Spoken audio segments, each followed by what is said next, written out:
Thanks for coming on the show and having a chat because Yeah. I think, I was posting about some things around the political nature of the role. And I think Right. unless you've been in the role and experienced it at least more than once, you can kind of underestimate like some of the crazy stories that goes on. Like it reminds me of that show. There's an HBO show from a couple of years back now called Silicon Valley. And it's like a comedy show about tech, but it's actually Yeah. very true, having been there in some of those situations. So I just wanted to maybe unravel some of the stories that are from around the world that people have that Mhm. may sound a bit made up or fantastical, but it's actually true. Right. So which ones come to mind that you're allowed to disclose?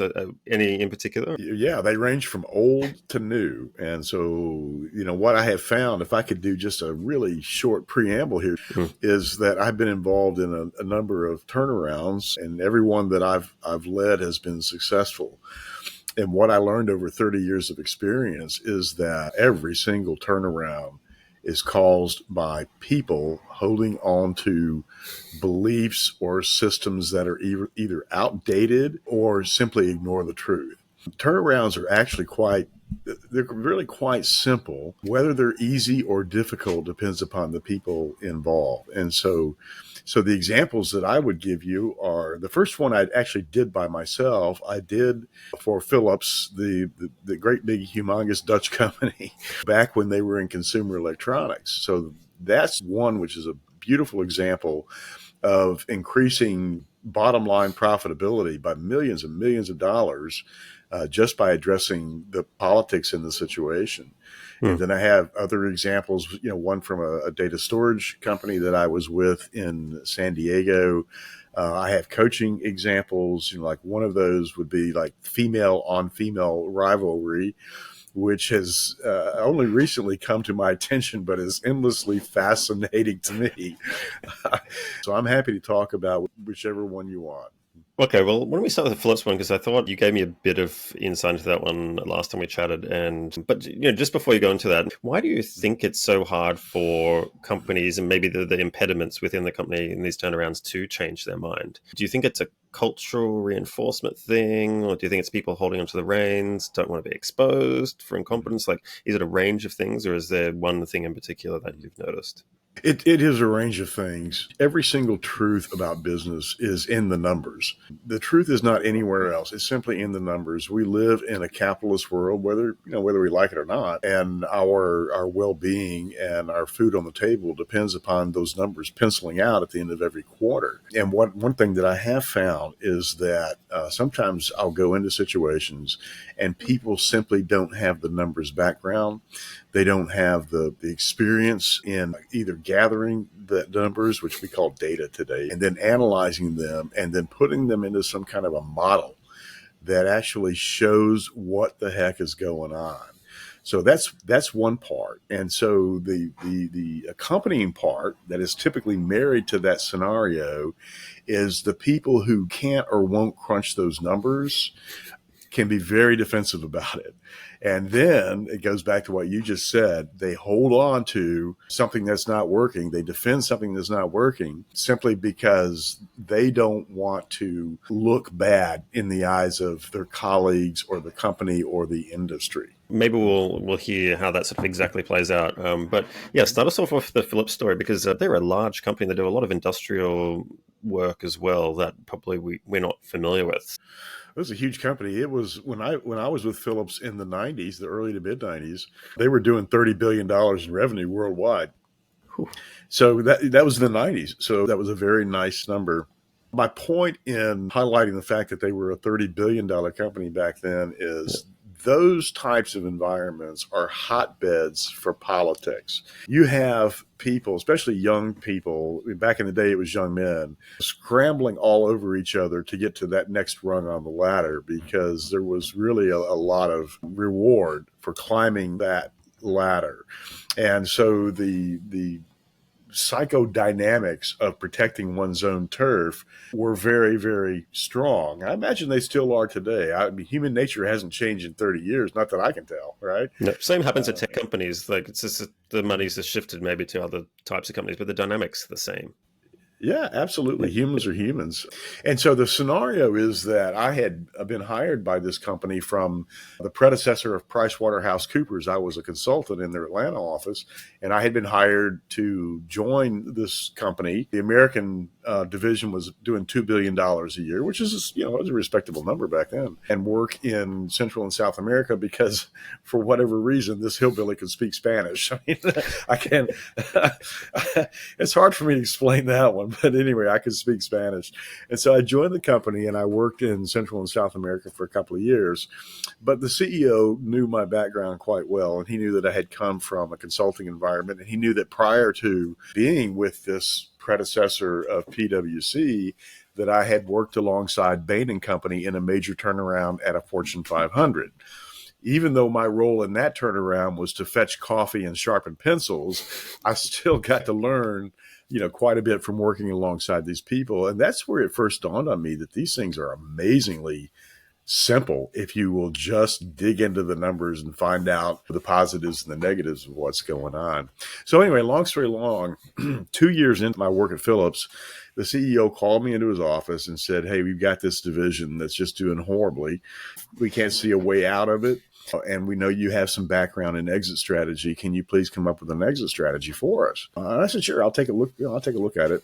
And so they made me the head of that particular unit with a director title, so they didn't have to pay me.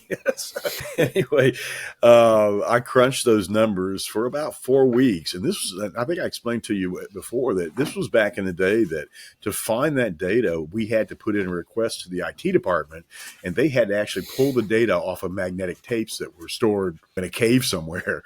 But I went through a few years of data, and basically it turned out to be a very simple product segmentation exercise. And then, once I had a basic idea of where the numbers were failing us, I started talking to the individual heads of each functional area, whether it be that manufacturing, be that sales, be that customer service. We had several different functions involved in that division, which was doing about $120 million at the time. So, that wasn't shabby revenue by any means. And so what we all concluded from this was that factory throughput had slowed to a crawl because the sales team, which had way too much influence in the whole company, hence the politics part, the sales team had done what sales is really good at, which is creating a smorgasbord of products to satisfy each and every customer out there, right? So every sales guy that had a big retailer, whether that was Sears or back in the day Circuit City or Walmart, I mean, they all had huge electronics offerings. They all always put pressure on the manufacturer to come up with something unique and different just for them. Same thing happens in software. Like the salespeople always go, "Oh, here's our package," and then the client or the prospect requests some kind of feature that's specific to their company that they really need, and then there's this constant. It's a tried and true dynamic that is in every single sales team. So I'm not saying it's just like B2C electronics or whatever, or B2B electronics. It's like software, SaaS, same kind of thing. They always want like a tweak of it, and unless the sales person pushes back, and then they think, "Oh, if I do that, then I'm going to not get the sale." So that there's all these considerations are made, especially if they're a bigger prospect, I find. Yeah, absolutely. Yeah. And of course, as once I switched from consumer electronics into technology and eventually enterprise software, that dynamic was really quite apparent. Mm-hmm. But the result, I would say the financial result of that political imbalance was that Philips was attaching like a couple of $100 to every large screen box that went out of the factory. And the reason is very, very simple. Any development process depends upon rapid throughput to absorb overhead, which can be quite expensive, especially if you own the factories, which people did which companies did back in the days.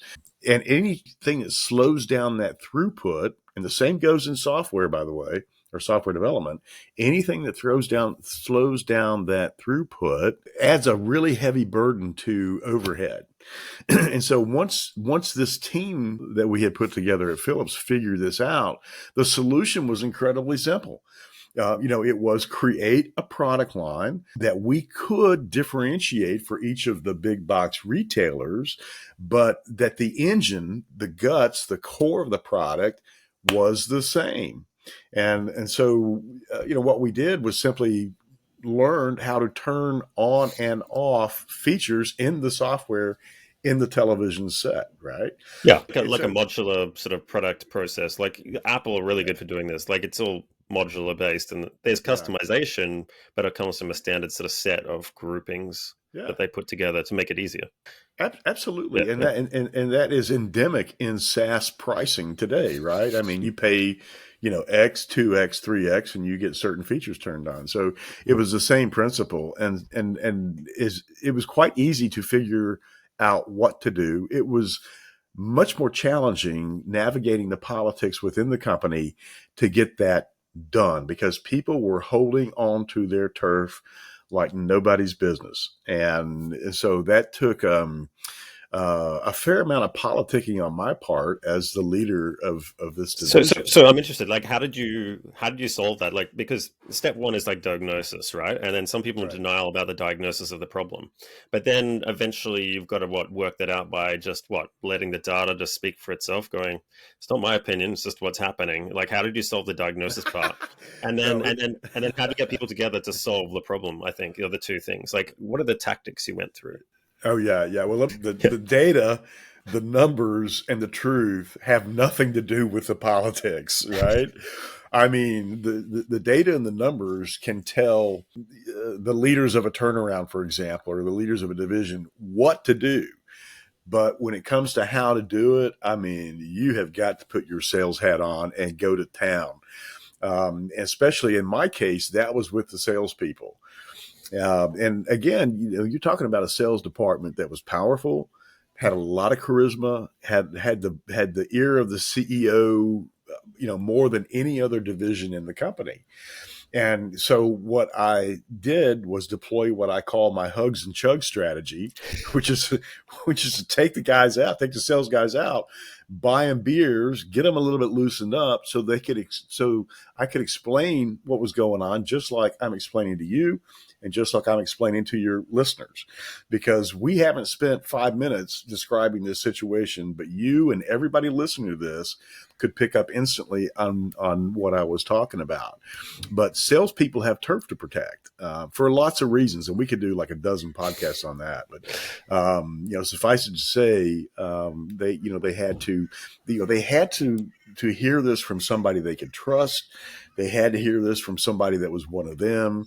It just wasn't going to work if somebody that was, like way outside of what they knew and trusted was proposing this thing. I'm lucky I came from a background, where, I learned how to communicate with all kinds of people. It didn't matter what level of or social status they had, and that worked in my favor. And then the fact that I like to drink beer, that worked in my favor. It didn't take long. I presented the plan to the sales team as individuals and then as a group, and got their approval, because the one thing they knew was that this division was going to shut down if something didn't happen. The division employed 400 people, so that would have been a really big blow. But strategically, and I think I explained this to you before, strategically, Philips had to keep that large screen television line to present a complete offering to the retailers. And that was key to the retailer strategy. So if Philips had exited the large screen TV division at that time, they would have lost the faith of a lot of the retailers, and they could have lost some of the profitable product lines that were in that whole product basket. So anyway, that's what happened. Was I got sales' approval. Was there any sort of like pushback or people like white anting you, or like was there conflict you had to overcome in that story? Like it all sounds like it was reasonably easy. Like just take people out for beers and get to know them to sell something. Was there anything else, like any troubles that you had along the way? You're talking about like operational troubles. Yeah. The CFO took more convincing because, his job was to present a profit. And this thing had been a huge profit drain for for several years. And so he really questioned me at length. A very intelligent guy, very smart guy. But going back to the data, I simply brought it to him and I said, hey, if we can increase factory throughput, we're going to keep everybody happy here, including you and the bottom line. Mm. And they believed me. So I probably carried a decent amount of credibility when I was young. Probably not so much now, but I mean, that's the deal. And quite frankly, I had to fire somebody that was the head of engineering because the poor chap was just simply burnt out. He had been dealing with so many change orders over the years from this sales team that he couldn't keep up with. And he had soured on the job. His health was failing. His marriage was miserable and, all this stuff. And I, that was the first time I had to fire somebody. And I was like 31 and he was in his 40s and he had kids in college. And I went to the CEO and I said, hey, Don, I got to fire this guy. I'm really nervous about it. What do I do? And the CEO looked at me and he said, hey, if you've got something that you have to do that is unpleasant, the best thing you can do is do it very quickly. Mm. And so I did. I called the engineer into my office and actually I went to his office to do it and said, hey, we got to let you go. And I'm so sorry about it. And interesting story. A year later, this guy calls me up and asks me to lunch. And I thought, oh gosh, man, I'm gonna flat out get it here. I mean, the guy's gonna blast me out of my chair. But as it turns out, he asked me to lunch to tell me the outcome of his being fired, and that was that his health improved dramatically. He was off all the medications he was on. His marriage had improved dramatically. He and his wife had started a small business together that was thriving. And he was much, much happier with his life a year later. And so, again, that taught me, a very young executive, a valuable lesson that sometimes, people, especially men, will keep trying to fix something, that can't be fixed, right? He couldn't fix it because of the corporate culture. And engineering departments, R&D departments are notoriously how do I want to say this? They don't have the leadership to be really firm and push back. And they can be bullied, which is a shame, especially by a sales department. It's kind of like I call it like Sisyphus. The Greek mythology of like trying to push a very heavy stone up a hill. Like you're pushing back, and it's like there's bigger forces at work that are holding you down there. That unless you deal with them, then you're just going to be Sisyphus, basically. Yeah, it's like a personal relationship that can't be fixed. Yeah, and guys are, for whatever reason, we're very reluctant to walk away from those. We want to fix it. We want to fix it, right? Yeah. But anyway, this man's story turned out great, and he and I turned out to be good friends.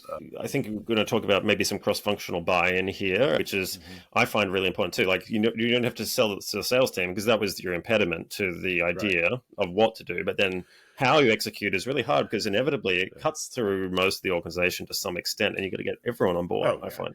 Oh yeah, absolutely, absolutely. I think one of the things that I had mentioned to you, at least in that little write-up that I did, was that I had just been reading about this new idea of business teams, and so this was very new in the 90s. This idea of cross-functional teams getting together and looking at the business from every different angle of the organization, right? And so I put together the first ever business team for Philips. I mean, the $30 billion organization, I had the first business team. And, I brought the leader of each functional area. And I think I told you that. And we always started out every meeting. We met once a week. We started out every meeting with a look at the P&L. And that did two things. That grounded everybody in reality.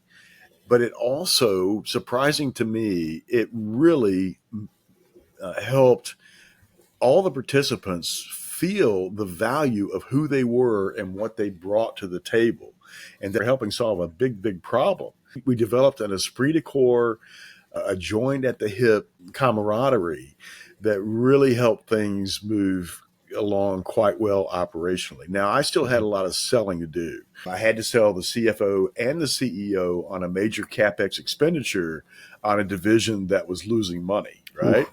we needed the CapEx expenditure to redesign the product line. Well, redesigning the product line was incredibly easy because the experts in industrial design had all kinds of brilliant ideas. One of those brilliant ideas was to create a flat screen TV with a pseudo glass screen. And that had a lot of implications for consumer acceptance because this great big large screen TV now looks similar to the smaller, what we call CRT, or cathode ray tube TVs. And that helped with the consumer acceptance of it. And so I gave them like humongous green light on that design idea, right? And as it turned out, so many people love that, not only within the organization, including the CEO and the CFO, but the retail buyers who were extremely powerful. I imagine they're still powerful today, but they were extremely powerful back in the day. And they loved it. So we were the first ones to actually come out into the retail world with an offering that had that, that glass like screen on it, and it was an immediate hit. And it all of these design changes played into helping us speed up the factory throughput by orders of magnitude. And so the more that we could spread that overhead out over a big volume, the more costs decreased and the more profit increased. Yeah. Okay. But you had to like convince the CEO and CFO who didn't want any more expenditure to invest in more expenditure to solve that. Oh yeah. Well, if you think about my job, it was selling and selling and selling and selling and selling. I had to sell the turnaround team. I had to sell the salespeople. I certainly had to sell the CEO and the CFO. I lived on airplanes selling and selling and selling to the big box retail buyers. But to me, I was a young guy back then. It was all fun. And, I enjoed it. So do you think some people underestimate how much and how long and frequently you have to sell the same message to like everyone in order to get everyone together, or not? Do you think some people just go, hey, I've got this idea, this will work, here's the numbers, let's do it? Especially what I'm seeing in the world today. So I think back in those days, so many people, they were kind of like natural salespeople. And the reason why is quite simple. Charisma and personality often ruled the day in the corporation. And that's why Philips developed this imbalance between sales and product management and operations and so forth, because sales had the charisma and the personality.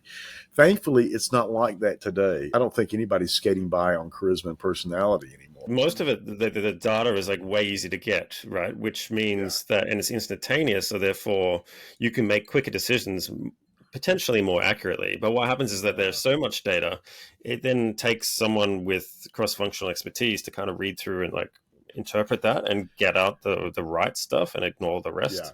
And that's a skill that is really hard. It's like I've met people who can connect everything together, get all the data sources, create really nice dashboards and everything. I'm like, yeah, cool, but what do we do with that? Like, it's nice, but what problem are we trying to solve? And they can't answer it. Like, that's another skill, I think. Yeah. Well, I was blessed, I will say, early on, because I had the experience with the consulting company. I'd had the experience with Bain, and that taught me the technical part of it. But the selling part I had learned in undergraduate school, because I came from a blue collar background. My mother raised 4 kids on her own. There was no money for college. If I was going to go to college, I was going to have to hustle my way through. And so by total serendipity, I landed a job selling pianos at the mall for a piano store. And I couldn't play a stitch. I mean, not a note, but I did that for 4 years. And by George, I learned how to sell. And that is, to me, one of the greatest assets anybody can bring into a job. Is some kind of sales experience. Yeah. And so I worked on straight commission, and I lived in a luxury condo for 4 years, So. Wow. Yeah, it was crazy. It was just totally crazy. But, like I said, it was serendipity. Some people luck into these things. And it's funny, like this anti-sales kind of aversion, I would say. It's kind of like, I agree with you 100%. It's like one of the best skills you'll learn and use your entire life. But so many people kind of think it's some kind of like gift of the gab. There's a lot of misconceptions around what sales actually is and how that works and how you apply to different situations. Yeah. And so that's what I'm seeing out in the world today, because I still do, I told you I'm semi-retired, but I still do some coaching of high-level executives in sales and marketing. And one of the things that I'm seeing is that people feel like they don't have to stoop to selling their ideas or selling their plans or strategies because they either have like a elite school degree or they belong to a special interest group and they should just be believed no matter what.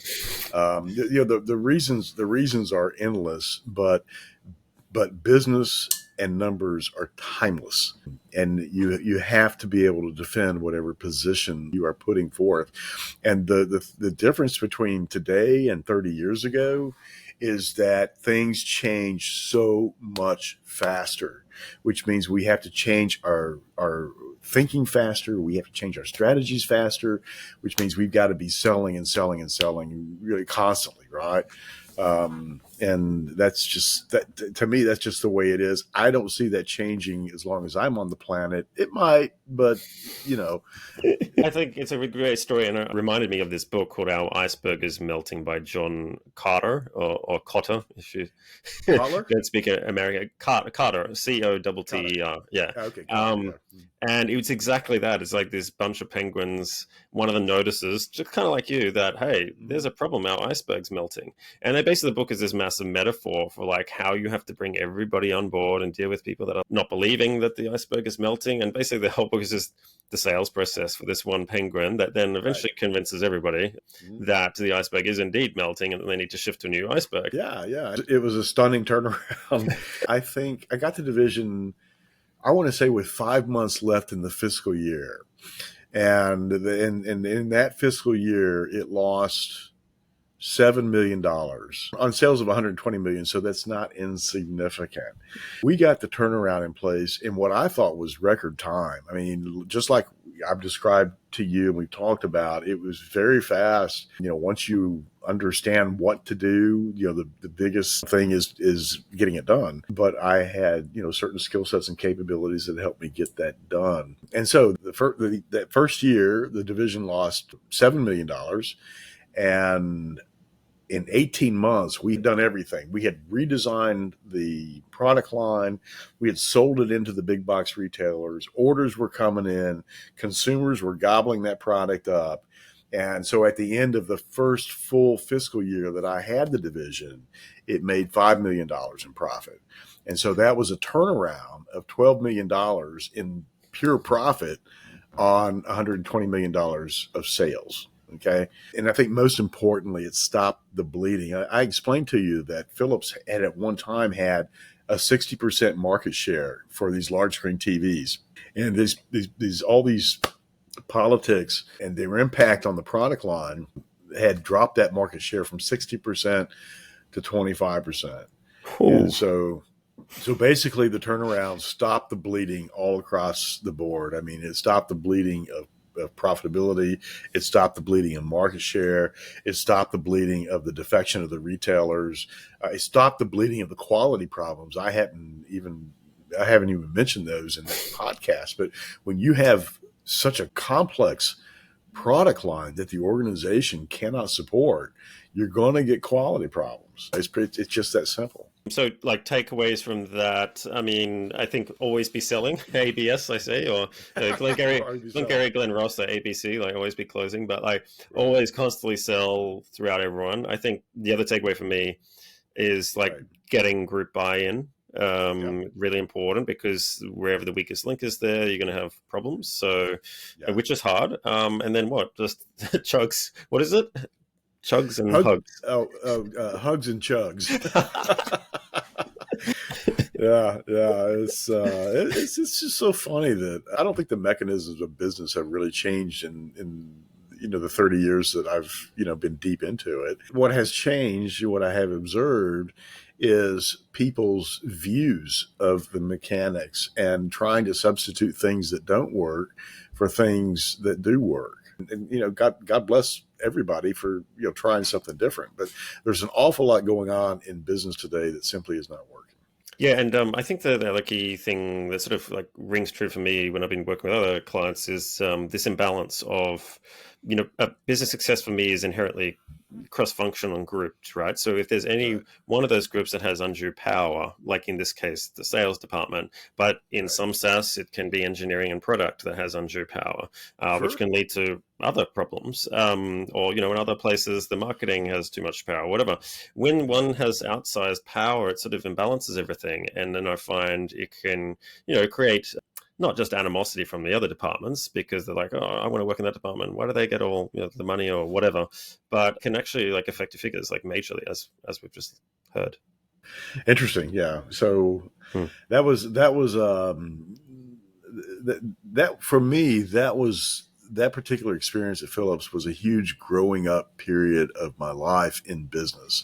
I learned so much about how people's minds works and how personalities work or do not work together.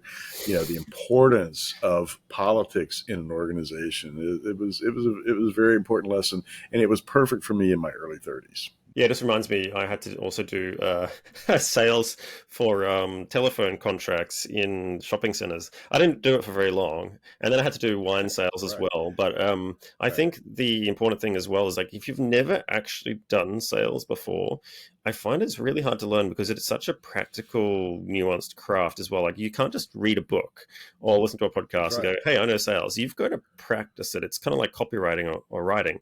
It's a Absolutely. skill that's honed, and even if you do it just for a Mhm. couple of weeks, I think it's better than nothing. It's really valuable, and Mm. you look at sales, or you should look at sales, just like physical fitness training, weight Yep. training or marathon training. It is an iterative process, and the most important thing is simply to get started, and then take on a little bit more and a little bit more and a little bit more. Nobody's going to get it perfect the first time. Nobody bought a piano from me the first time I pitched one, right?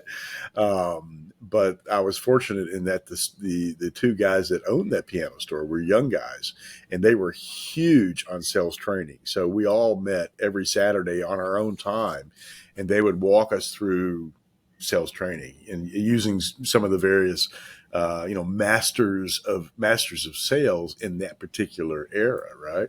Mm. And so eventually a lot of that sort of sank in. So you did mention this other story about some animosity between two females at a company you're working at and the problems that created. Again, this could be two guys, which I've seen before as well. It doesn't really matter. We're not discriminating here, but this Yeah. story is something that you observed personally. So tell me what's going on there. What happened? This particular story comes from observing the trends and what's driving the trends, right? And so the trend from, back in the day to today is we're seeing many, many more women in leadership and executive positions in the workplace. And what some of them, I'm not going to, do a broad brush painting of everybody, but what some of them seem to have brought into the workplace is the same dynamic in high school. I have a daughter. I raised a daughter, and what the girls said to each other and did to each other in high school was appalling to me. And I don't know much about that or why it happens or anything like that. But I do know for a fact through my own experience now that some of this has come into the workplace. And so this particular story is a woman that I know of who was working at one of the big name tech companies in Silicon Valley, and she was a VP of marketing, and she reported to a senior VP who was also a woman.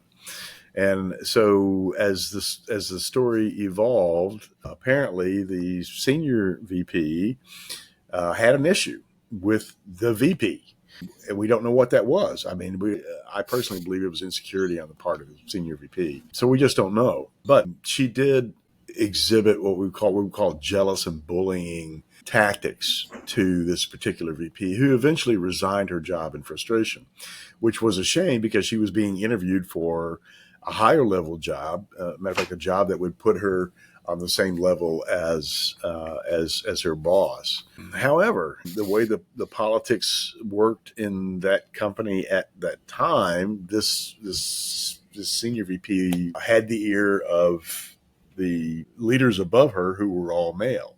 So whether this was a nod to DEI or women in the workplace or some other reason, they back down on the idea of promoting this VP of marketing, right?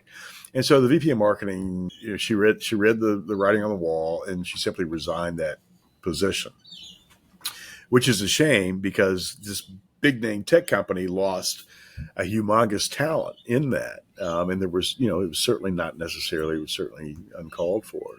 So the happy ending to this story is this lady, this VP of marketing, stayed out of work for a year, some for personal reasons and some for like kind of, getting her thoughts together and so forth.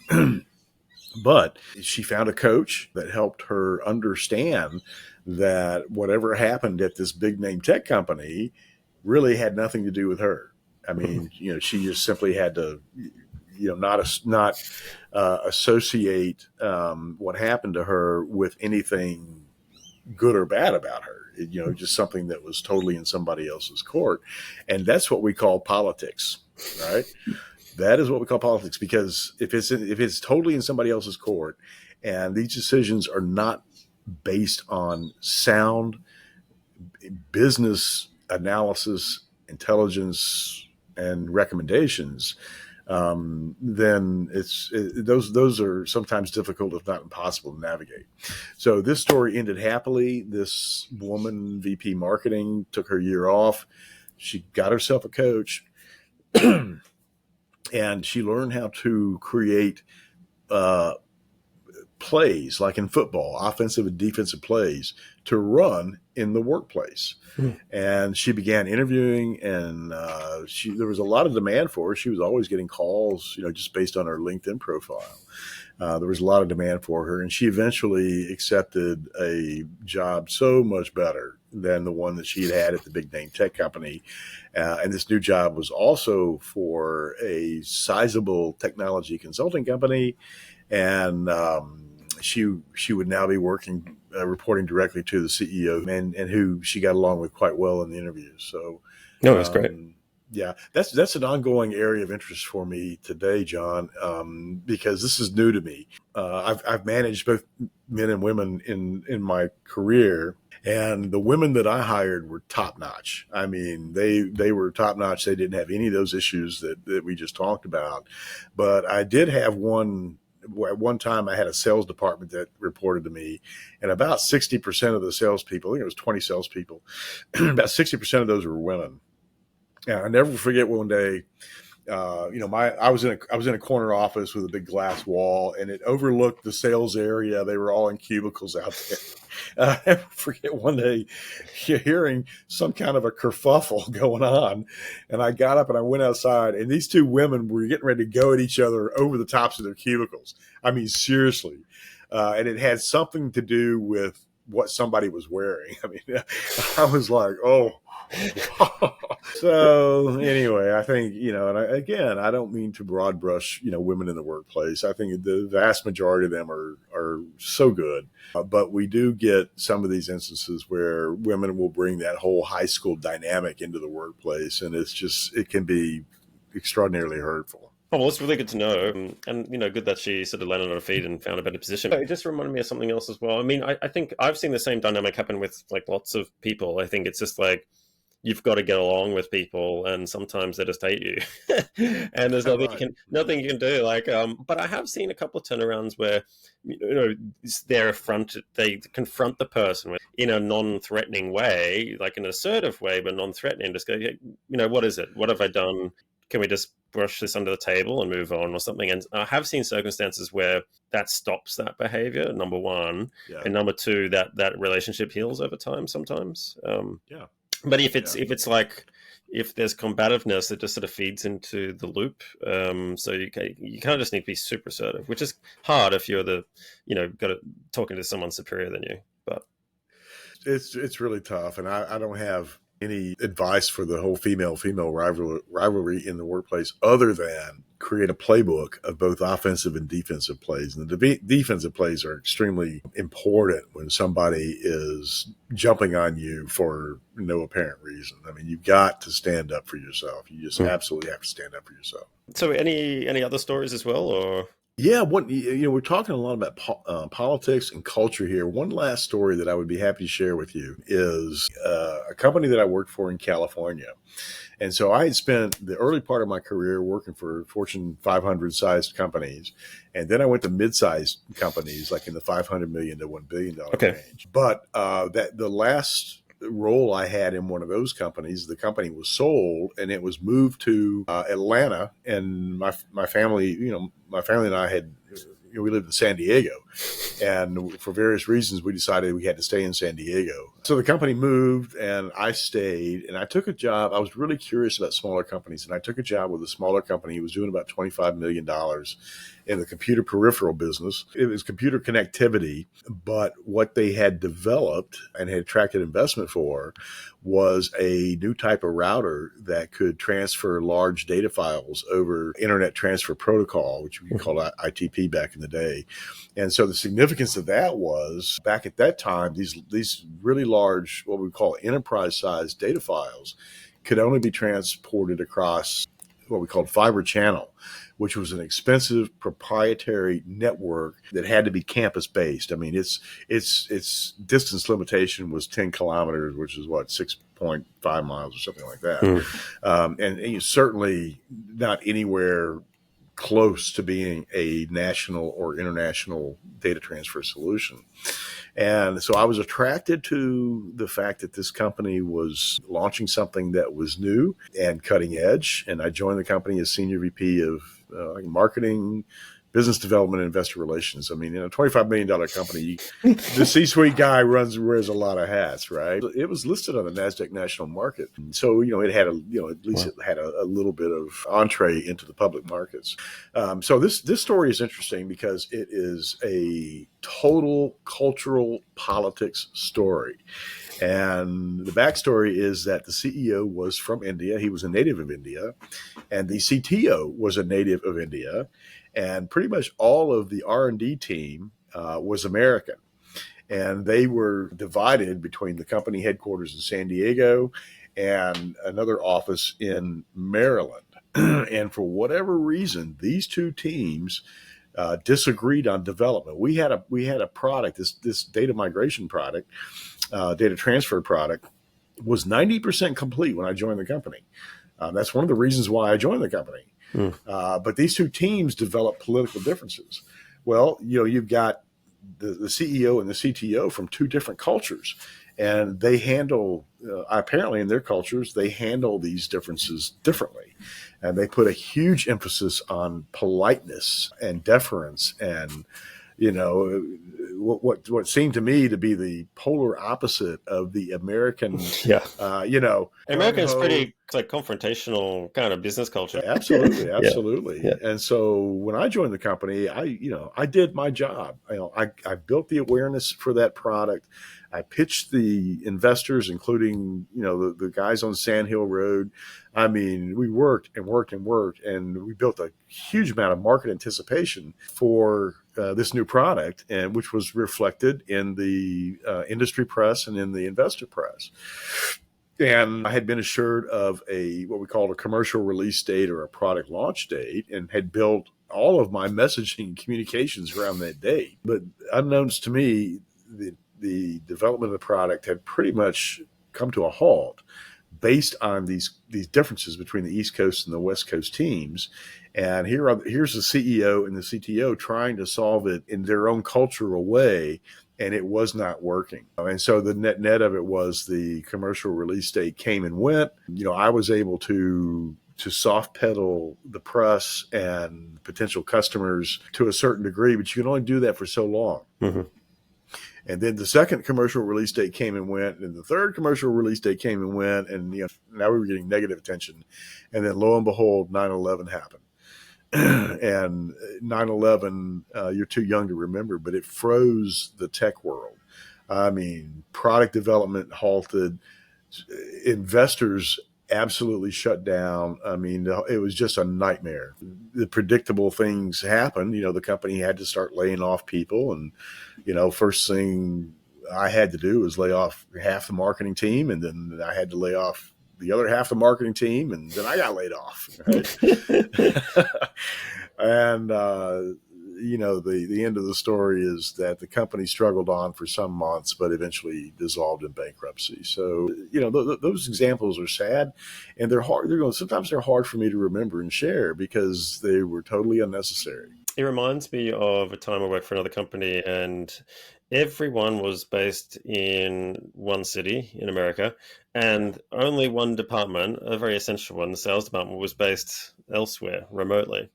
And yeah, when you're trying to do something like marketing, the information from the sales team is really important. So, from the oh yeah, horse's mouth, sorry, it was customer success and sales. They could have grouped it into the same thing, but like they were based like ages away, and that place had their own culture. They're almost like a satellite sort of company. It ended up causing this like sort of inherent gap between the information flow that was required on both hmm ways. A geographical divide, you think with technology now, it wouldn't be a huge thing, but it is when there's a division or culture that does not mix. So my oh yeah, recommendation would be to yeah, make sure both teams visit the other team, or like there's the heads of both areas constantly visiting each other and sort of yeah. bridging that gap. Otherwise it just gets a bigger and bigger chasm, I find. So Absolutely, and I think with that, I would add, my final thought to this podcast, which has been, really great for me to participate in. I thank you for it.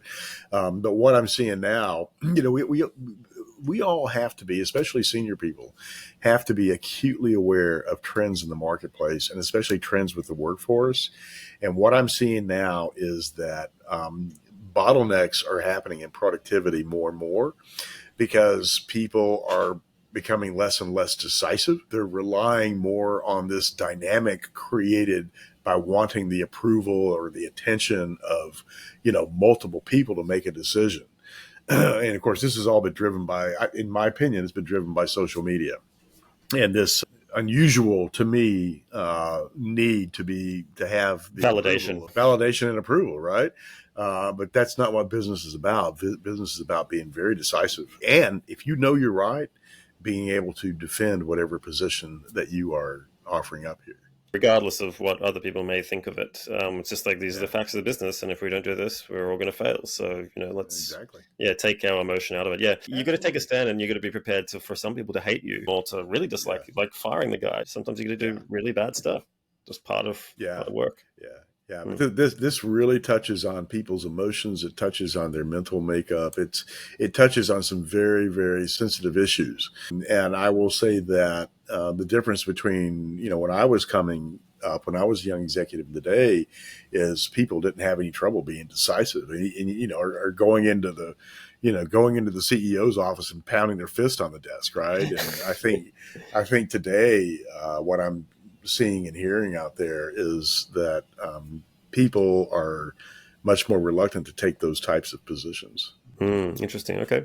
Oh, well, that was really good, Mike. Yeah. So thanks for your time, by the way, because Sure. I'm trying to capture some of these stories, and it's very hard because sometimes it's too fresh for some people, and sometimes they're actually in the company, so they'll tell me in private, but I'm not allowed to publish it Right. for obvious reasons. Yeah. And I think it needs to get talked a bit about more because no matter, I think it's become ever easier to learn technical skills. AI Mhm. courses, whatever, it's at our fingertips, but to Right. navigate that internal politicking is a skill and a craft that you hone over years. So hence why Yeah. I need to speak to someone experienced such as you. So thanks again for sharing your stories. Really appreciate Well, it. you're more than welcome. I always enjoy sharing my insights with people that can learn from them. And I thank you, John, for inviting me on your podcast. It's been quite a good experience for me. Thanks. Great. Okay. Great talking. Okay. Take Ciao. care.